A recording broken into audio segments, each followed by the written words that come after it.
Madame, Monsieur, bonjour et bienvenue dans le JT d'actualité juridique de la Revue Fiduciaire. Au sommaire de ce jeudi 12 mai, revenus fonciers, des indicateurs environnementaux dans la BDESE et un cautionnement mal rédigé. C'est parti.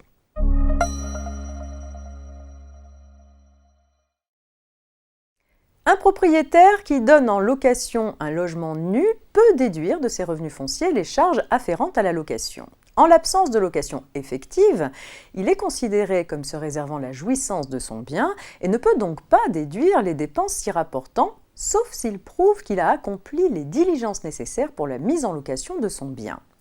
Tel n'est pas le cas d'un contribuable ne pouvant, en vertu d'un arrêté préfectoral, louer des locaux en sous-sol en tant que locaux d'habitation et qui n'a effectué aucune démarche pour les louer en tant que caves. Dès lors qu'il n'explique pas pourquoi il a été empêché de les louer comme des caves, il est considéré comme s'en étant réservé la jouissance et ne peut déduire les charges correspondantes.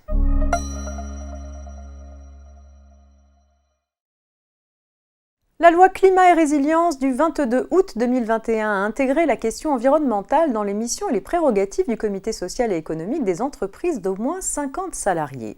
Le comité doit être informé des conséquences environnementales de l'activité de l'entreprise lors de ces 3 grandes consultations récurrentes.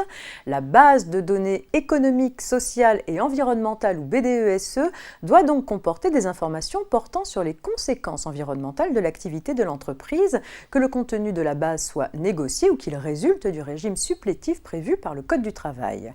Concernant le contenu prévu par le Code, un décret ajoute à la BDESE un 10e thème intitulé « Environnement » et donne la liste des nouveaux indicateurs environnementaux. Ces indicateurs sont répartis en 3 catégories: politique générale en matière environnementale, économie circulaire et changement climatique, sachant que leur nombre varie selon que l'entreprise compte moins de 300 salariés ou 300 salariés et plus.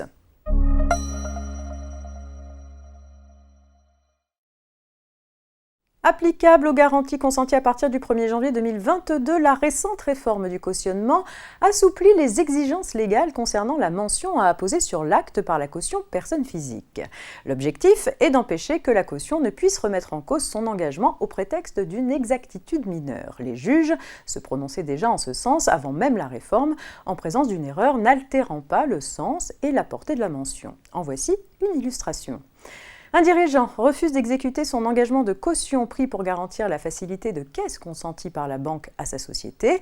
Il invoque la nullité de son engagement pour non-respect des prescriptions légales relatives à la mention manuscrite. En effet, la mention apposée par la caution n'est pas parfaitement identique à celle prévue par la loi. Elle comporte des termes non prescrits, indiquant que la caution garantit les commissions, frais et accessoires.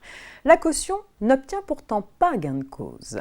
Pour les juges, cet ajout des termes commission, frais et accessoires n'est pas de nature à modifier le sens ou la portée de son engagement, mais conduit seulement à préciser la nature des sommes couvertes par le cautionnement, sans en modifier la limite fixée en l'occurrence à un certain montant. S'agissant d'une inexactitude sans conséquence, l'engagement de la caution est parfaitement valable et elle doit l'exécuter. C'est la fin de cette édition, je vous retrouve demain vendredi pour un dernier JT avant le week-end. Très bonne journée.